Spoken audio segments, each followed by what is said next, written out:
back to my channel and another installment of Roselle's Poetic Words. Again, taken from my Rhythms of Life collection of poems and published by Eagle Publication, eaglepublications.org.uk. So these ones I thought I'd capture some poems that says something about the kinds of deterioration of etiquette and manners. So I'm comparing now my school growing years here, growing up in the 1980s, 70s, 80s, late 70s, 80s, and watching the deterioration of the kind of etiquette and manners, what we were taught as children at school, growing up, and how we had to behave, especially with respect to the older generation. But, you know, that sentiment and all those practices have long gone. People don't queue at buses anymore, bus stops. Everyone rushes past. You could find the oldest person at the front of the queue, and once the bus arrives, someone right from the back, or even not even anywhere in nearby, will just walk straight in. That's how bad things have become. And I thought I'd capture that one because this one's fairly poignant, and it speaks to our society about what's going on. It's called Mum on a City Bus. This is something I actually witnessed one day. Mum on a city bus. 3 o'clock. Rain. Third bus. No space for her double pram. There's no empty place. Bus again. Shove. Shout. Crush. Curse. School children just won't let her get in. 3:30. Steel stampede, push, rush, loud howls, swear words, banter, laughter, children chatter, push, crush, more shouts. School children just won't let her get in. 4 o'clock. 2 babies lie in the pram, so pregnant mum grips her toddler's hand. Late, but she's finally able to board a bus.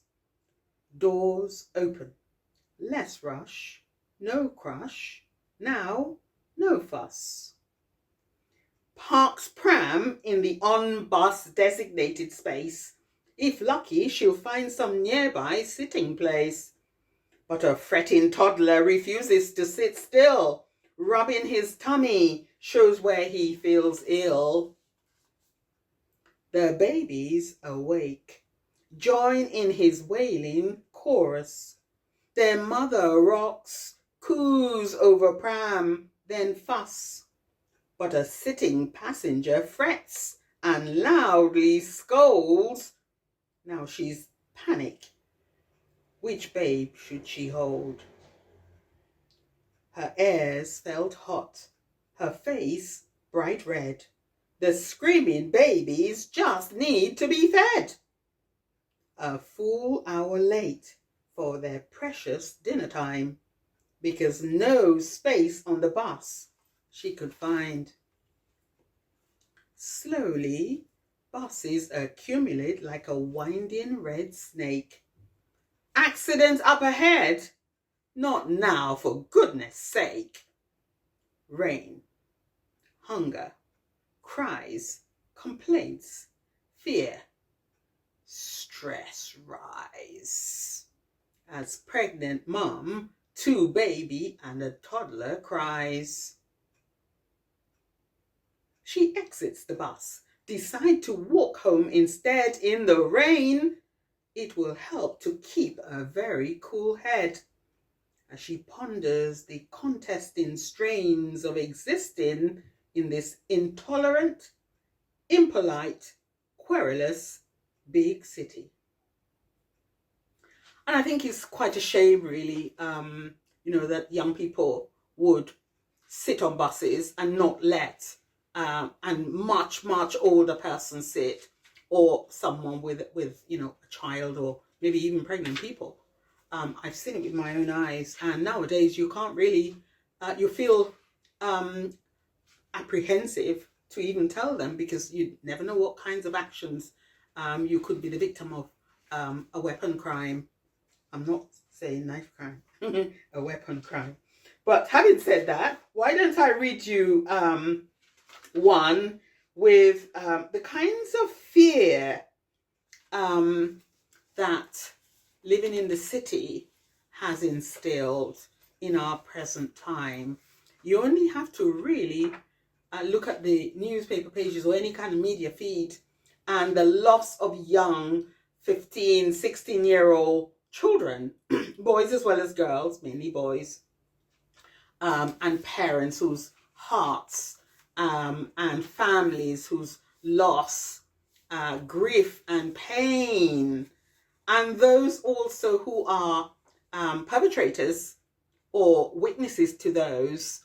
And this poem captures the sentiment of why people generally don't go to the police, even if they have information, because there's a general trend there. Feeding information or giving information, you will be seen as a snitch, and that's the biggest crime. Not telling, not informing is the biggest crime. So many of them go to bed, they wake up every day knowing full well what's going on, but they refuse to tell because there are consequences.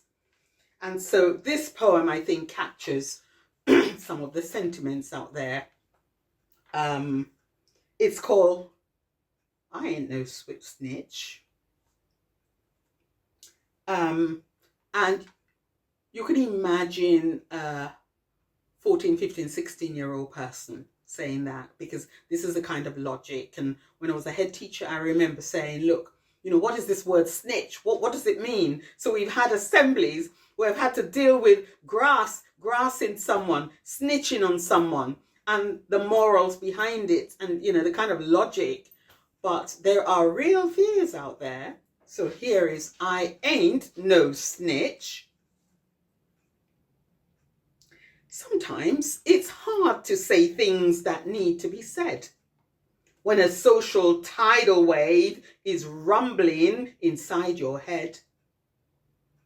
Street threats, parents' trust, bodies end up in the dust, and blood stains the landscape as wolfish media lusts.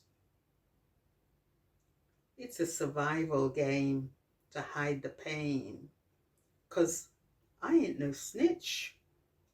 This life is a bitch. Declan swapped his knife, they say, for .42 caliber gun because his arch enemy Tyrone has gone on the run. Who you complain to, dodging silent gun or the knife, knowing if you talk, it's the end of your family or your life. It's a survival game to hide the pain, 'cause I ain't no snitch. This life is a bitch. Mum took us to church. Pastor preached against crimes. I tremble inside knowing his next funeral could be mine. So Mr. Reacher, or teacher, called in a weapons amnesty. But how could I hand in mine? I could get cut like a pasty. It's a survival game to hide the pain, 'cause I ain't no snitch. This life is a bitch. The street is a battlefield with lots of alleyways, trenches, hidden stairwells, parks, malls, even sitting on benches. The worlds where enemies attack are subtle and silent, hard to detect the very bullet to you that may be sent.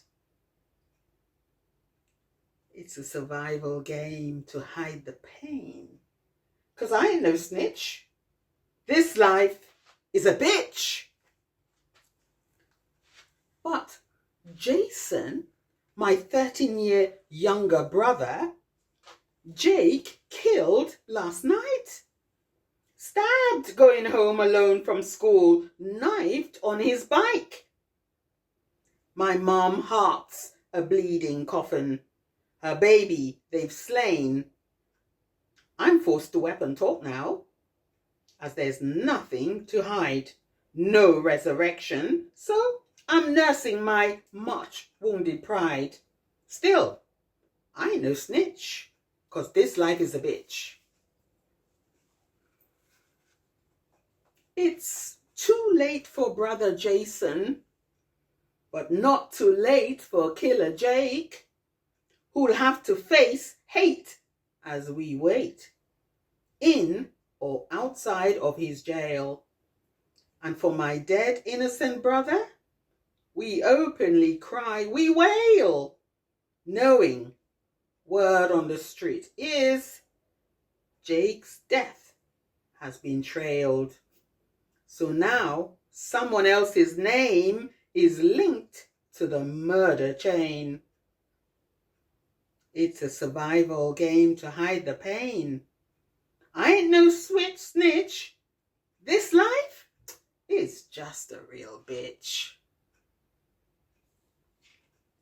And yeah, it's really very sad. And while teaching, you are privy to lots of information and lots of, the logic of young people thinking that they could have knives because they need it to give them courage. They need it to, just in case they need to defend themselves, and all this kind of logic. And, telling them and giving them an opposite view is sometimes very futile because they feel that that is what will get them through the day. So it's almost like a battlefield. And I mentioned that it is a battlefield because that is the way that it's seen, and it is very sad. So those of you who don't know, a snitch is an informant, a person who tells the authority about something wrong that another person has done. So it's regarded as damaging, dangerous, with sometimes death as consequences. So I ain't no snitch. I keep my mouth shut. Sad for our society that has taken over, where common sense and logic struggles to gain prominence. So yeah, on a high note, ending on a high note, these poems are to be found in Rhythms of Life, an anthology of modern poetry written by me. So I hope you enjoyed this little offering. I'll see you again in my next video. Toodaloos, as we say. Bye. Thank you for watching. Bye-bye.